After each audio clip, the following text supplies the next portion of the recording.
I wanted to go through this one because it's not easily explained in like just typed feedback. So I wanted to show you the video of how to go through the X-intercept.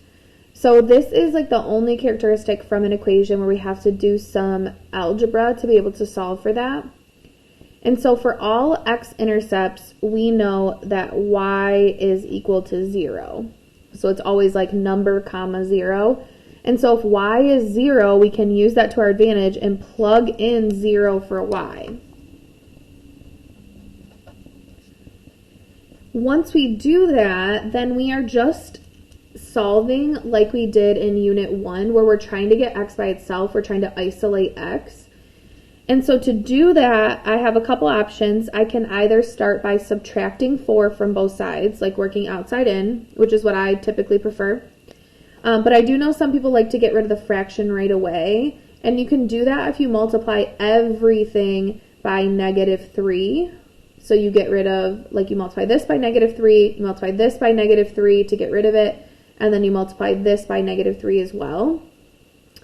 That's up to you. I'm going to subtract 4 from both sides. And so 0 minus 4 gives me -4. And then I have -1/3 x on the other side.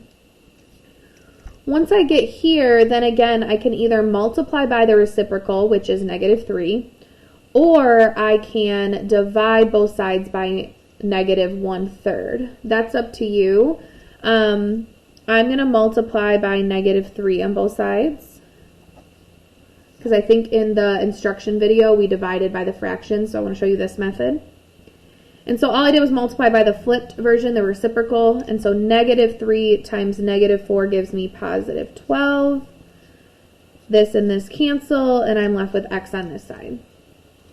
So now that I know that x is 12, I see that there's two answers that include 12, so I know like this isn't, like those both are not my answers. And so I need to decide where the 12 goes. Is it first or second? And since I'm looking for the X-intercept, that means x is 12, which means the first number is 12, because that's the first part is x, the second part is y. And so this is my answer. These are not. I guess I should have used like a different color. There we go. So my answer should be 12, 0 for the X-intercept.